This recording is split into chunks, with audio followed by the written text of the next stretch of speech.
Hello everybody, I'm gonna make a video here using this old Heathkit meter made back in the 60s, gave to me by a friend that lives up in Illinois. I met him on the Facebook group, Ham Radio New to the Hobby, which is a Facebook group I created, 17,000 members or so.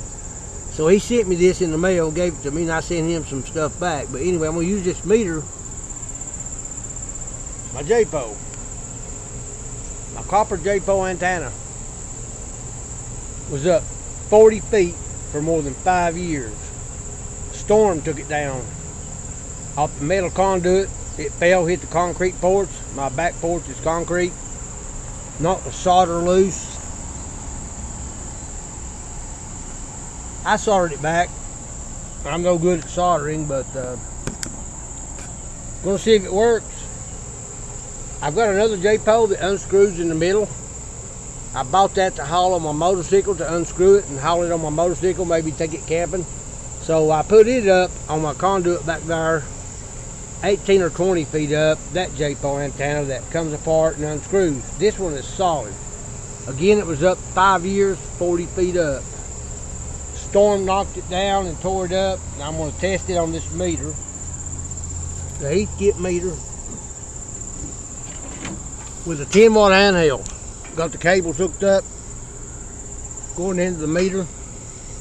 It's a 10-watt Luton LT188, puts out 10 watts. You can see 10 watts. I hit the repeater because the green light come on. But here is 50, 40, 30, 20.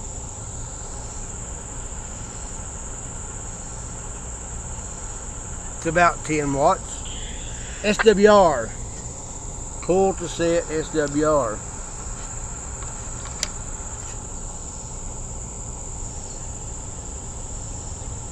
SWR is about less than 1. There's 2. You see the little hash mark, it's less than 1.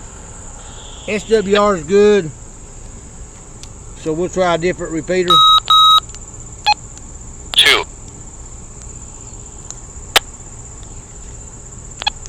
3.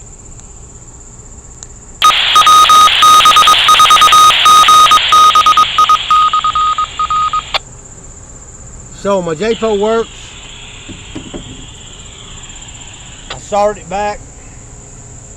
It works, got low SWR, and this Heathkit meter is a pretty good meter. So there you go, I fixed my J-pole. I have 2 J-poles.